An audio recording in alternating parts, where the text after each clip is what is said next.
Bonjour, mémoire d'esclavage, droit, travail de fond, commémoration. La loi du 30 juin 1983 a mis en place un régime assez complexe de journées commémoratives du souvenir de l'esclavage. Et aujourd'hui, plusieurs dates de commémoration existent, mais autour d'une date pivot nationale du 10 mai qui a été retenue par la loi Taubira du 21 mai 2010, le 10 mai étant la date de vote de cette loi. Le 10 mai avait été choisi faute, avec différents symboles bien sûr, faute pour les autres dates possibles de faire consensus, 4 février, 8 février, 27 avril, voire 23 août. Chacune de ces dates avait des éléments pour ou contre, et d'ailleurs le Conseil constitutionnel a signalé que le changement de cette date pouvait bien être fait par voie réglementaire. Du coup, voici les dates qui sont retenues. On a le 10 mai qui est la journée nationale des mémoires de la traite, de l'esclavage et de leurs abolitions, c'est la date principale. Le 23 mai qui est la journée nationale en hommage aux victimes de l'esclavage, mais il y a, en fonction de différents paramètres, notamment les dates de mise en œuvre réelle de la fin de cet esclavage, des dates différentes à Mayotte, en Martinique, Guadeloupe, Saint-Martin, Guyane, Saint-Barthélemy et à La Réunion, plus de dates internationales. Des cérémonies publiques sont organisées par le corps préfectoral dans chaque département et les collectivités locales sont nombreuses à en organiser également. Une circulaire a été diffusée par le Premier ministre, elle est en date du 8 avril 2022, comme tous les ans. Ce qui compte, évidemment, c'est de ne pas oublier, c'est de commémorer, c'est d'enseigner ce que furent et parfois demeure la pratique de l'esclavage sur tous les continents. Esclavage qui existe certes depuis la nuit des temps et qui existait sur tous les continents, mais c'est pas une raison pour relativiser ce que furent les spécificités de la traite occidentale. On peut se souvenir, on peut apprendre du passé, y compris pour construire l'avenir, sans sombrer dans deux excès. L'excès du déni ou de l'oubli d'un côté et l'excès de certaines repentances en autoflagellation d'autre part. On peut apprendre des combats qui furent ceux des opposants à l'esclavage et ceux des victimes avec quelques très bonnes figures, je pense notamment à Delgrès. Sur ce point, j'attire votre attention sur le fait que la Fondation pour la mémoire de l'esclavage, présidée par Jean-Marc Ayrault, a diffusé un document fort bien fait à ce sujet. Justement, j'ai voulu lui poser des questions sur tout ceci, ainsi qu'à Marie-Luce Panchard, qui fut ancienne ministre des Outre-mer. Monsieur le Premier ministre, Madame la ministre, bonjour. Bonjour, monsieur. Bonjour. Et merci d'être avec nous. Première question, Monsieur le Premier ministre, comment résumer le travail accompli par la Fondation que vous présidez? C'est une fondation qui a pour but de faire un travail pédagogique. Elle s'adresse bien sûr à l'ensemble des Français et les Françaises, à tous les citoyens, mais elle s'adresse en priorité à la jeunesse, et en particulier les jeunes de l'école, du collège et du lycée. Donc nous avons là un travail énorme à faire pour combler des lacunes, car cette histoire, elle est connue de façon, je dirais, approximative. On sait qu'il y a eu de l'esclavage en France, enfin qu'il y a eu de l'esclavage dans les colonies françaises, mais qu'on ne connaît pas les mécanismes qui ont conduit à ça, et qui est une histoire à la fois française, mais qui est aussi une histoire européenne. Tous les pays d'Europe ont participé, et aussi une histoire mondiale. Et en tant que maire de Nantes, vous aviez justement voulu prendre ce sujet à bras-le-corps. Comment et pourquoi? Au niveau municipal et intercommunal. Absolument, absolument. Moi, j'ai été élu maire en 1989. J'avais pris l'engagement à l'époque de combler un vide, c'est-à-dire faire la lumière sur cette histoire, l'histoire de Nantes, de son port, de ses activités économiques, de ses échanges économiques, et qui était un sujet sensible, qui pouvait diviser, c'est vrai, mais qui faisait partie de l'histoire et qui avait été complètement occulté. Donc le travail a été fait, qui a commencé par une très grande exposition au Château des Ducs de Bretagne, qui est devenu depuis le musée de l'histoire de Nantes. Et cette exposition qui a expliqué au grand public l'histoire de la traite, de l'esclavage, de la colonisation et de l'enrichissement économique de toute une région, le public a été surpris de découvrir tout ça et a été passionné, intéressé. Et depuis, nous avons fait un chemin considérable pour la connaissance de cette histoire, qui encore une fois n'est pas une histoire que nantaise, qui n'est pas une histoire que française, mais qui est l'histoire de toute l'Europe. C'est la première étape de la colonisation. Il y a eu la colonisation ensuite après l'abolition de l'esclavage en 1848, mais il y a eu d'abord une première colonisation au XVIe, XVIIe, XVIIIe jusqu'au XIXe, et qui a été basée sur l'esclavage, et qui était la même chose en Angleterre, la même chose en Espagne, la même chose au Portugal, qui a d'ailleurs été le premier à commencer, la même chose au Danemark, enfin dans tous les pays d'Europe. Donc c'est une histoire qui est la nôtre, et que nous devons absolument connaître, non pas dans un souci de repentance, de mea culpa, mais parce que c'est notre histoire. Et cette histoire avec ses contradictions, ses luttes aussi pour l'émancipation, pour le refus de l'esclavage, parce qu'il y a eu bien sûr les partisans de la traite et de l'esclavage, mais il y a eu aussi tous ceux qui ont lutté contre. D'abord les esclaves eux-mêmes, mais aussi des esprits éclairés, inspirés par les philosophies, inspirés par la religion, et qui disaient non à la mise en esclavage d'autres êtres humains. Donc c'est cette histoire qu'il faut expliquer, connaître et mieux comprendre. Et quel conseil donner aux acteurs locaux à ce propos? Eh bien, la loi Taubira qui a été votée en 2001, qui a fait que la France reconnaît que la traite et l'esclavage sont des crimes contre l'humanité, a instauré aussi une journée de commémoration, complétée par une deuxième journée d'ailleurs, qui est la journée à la mémoire des victimes de l'esclavage. Donc il y a deux dates, il y a le 10 mai et il y a le 23 mai.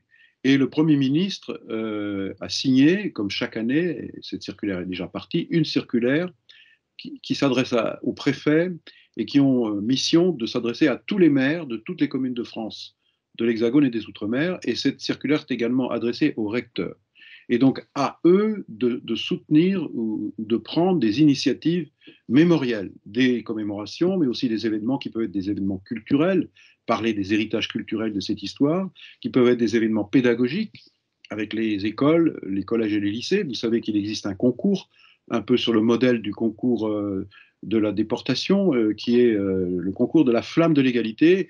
Et le 10 mai, chaque année, en présence du président de la République, un prix est remis aux classes lauréates. Donc pour aider les maires, pour aider les enseignants dans les communes à organiser ces différents événements, la Fondation est à leur disposition. Et elle a déjà publié un kit pédagogique qui explique comment on peut s'y prendre avec des expériences, des témoignages qui font qu'on peut avoir des initiatives extrêmement vastes et extrêmement différentes sur l'ensemble du territoire de la France, de l'Hexagone et des Outre-mer. Donc nous sommes à la disposition, c'est le rôle de la Fondation d'aider, de faciliter les choses. Donc le 10 mai, le 23 mai, et dans les Outre-mer, il y a des dates qui sont d'ailleurs des journées fériées et qui ont lieu depuis le mois d'avril à Mayotte jusqu'au mois de décembre à La Réunion.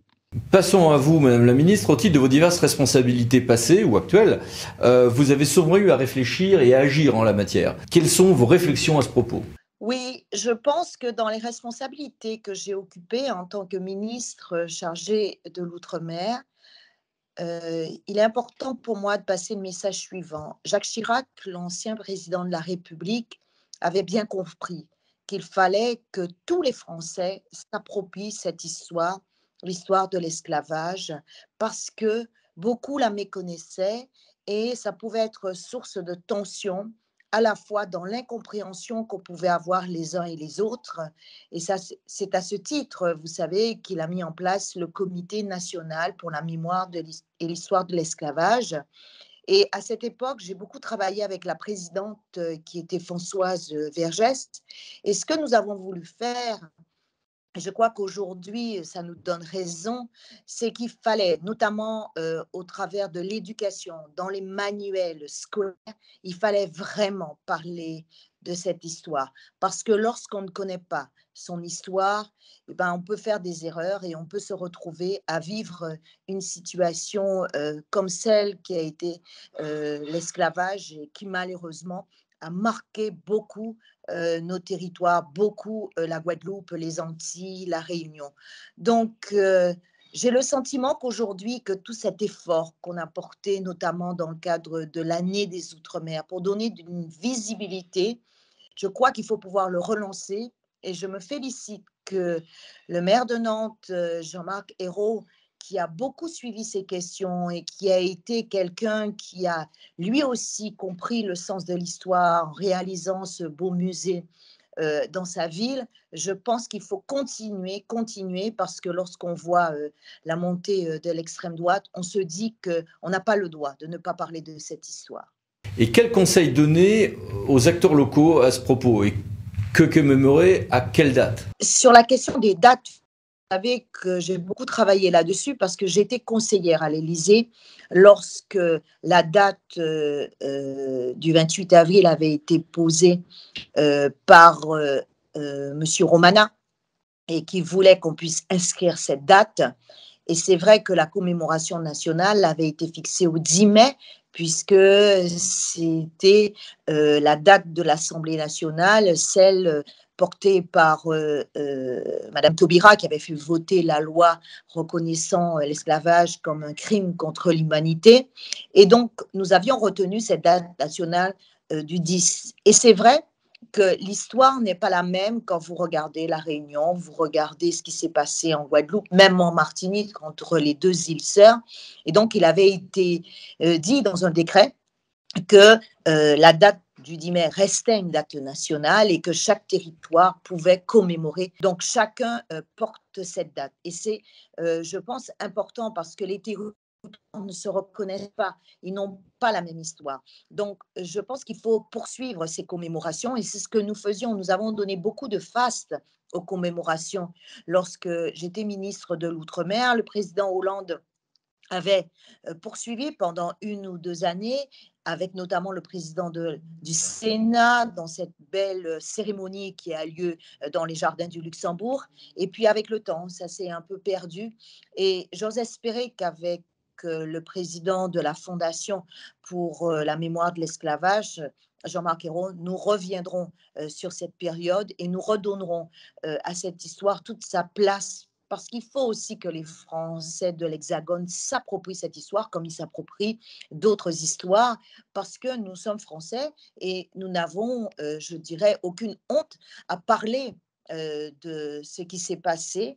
Et je pense qu'il est très important de revenir à des commémorations avec beaucoup plus d'ampleur. Il y avait effectivement des chants, il y avait effectivement des poèmes, il y avait effectivement des artistes. Je pense notamment à Jacques Martial qui organisait à la Vinette des événements toute la journée du 10 mai, toutes les journées de commémoration déclinaient effectivement un certain nombre d'événements pour que les jeunes générations comprennent aujourd'hui pourquoi il y a des moments donnés, effectivement, il peut y avoir des réactions, non pas pour juger de l'histoire, mais pour mieux la comprendre et comprendre ce qui se joue lorsqu'effectivement il y a des conflits, par exemple des conflits sociaux en Guadeloupe ou en Martinique.